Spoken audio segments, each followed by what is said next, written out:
So it's almost to the point of being sadly comical, that when big organizations, big bureaucracies, governments come out with some kind of gender program, it doesn't mean half the world is left out.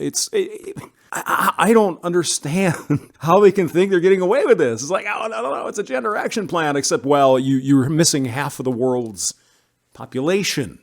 European Union came out with a gender action plan, putting women and girls' rights at the heart of the global recovery for a gender-equal world, people. Of course, what kind of equality you think they're talking about, guys? The equality of outcome. Correcto. I mean, they want to stuff, 50% women in parliament, in Congress. They big business, they're going to mandate that they have more women on their boards, whatever the hell it is.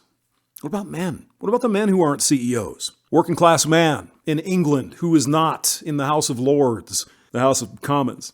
What about those men? Are you going to do anything to help those men get their political voice heard? Of course not. Because the assumption of all of these friggin' grand schemes is that all men, every single man, are on this friggin' planet all privileged.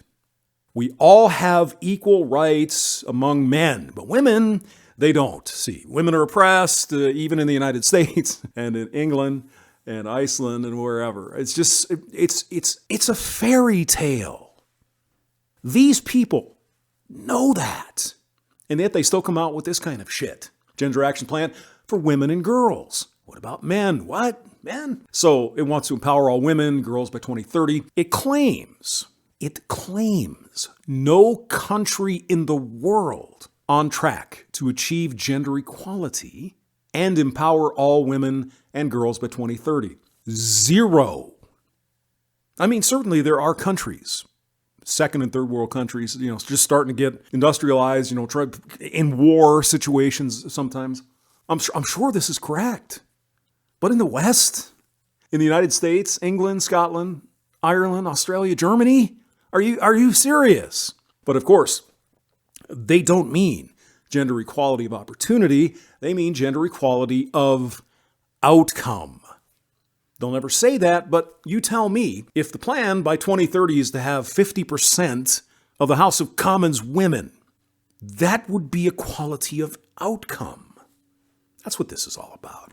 I mean, you can read it. There's a video. I'll link it all below. There's 5 pillars of a great plan here. They threw in some greeny-weeny stuff to help save the planet. I think I read on another flyer they put out, like 80% of those affected by climate change are women. Of course they are, because wherever they live, there's no men. It's just all women. I mean, come on. My goodness. So I'll read the final paragraph here for you. A transformative approach, contributing to empowering women, girls, and young people. I swear they couldn't even write boys. I mean, are there any other young people if they're not girls? I mean, sure, yeah, you could have a trans kid or whatever, but they're transitioning to something, right? So why would they choose the words young people instead of boys?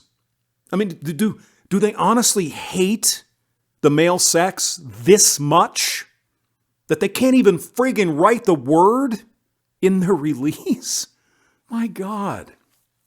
Empowering women, girls, young people, everybody but men to fully use their rights and increase their participation in political, economic, social, and cultural life, a key objective of the new action plan. GAP 3 strongly supports the participation and leadership of girls and women, promoting it, for example, through governance, public administration reforms.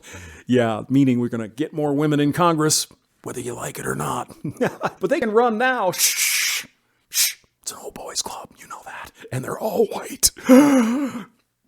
GAP 3 will promote a transformative and intersectional approach, of course, yes, and will mainstream gender in all policies and actions. It aims to address structural causes of gender inequality and gender-based discrimination. Now, excuse me, what if they don't find the structural causes?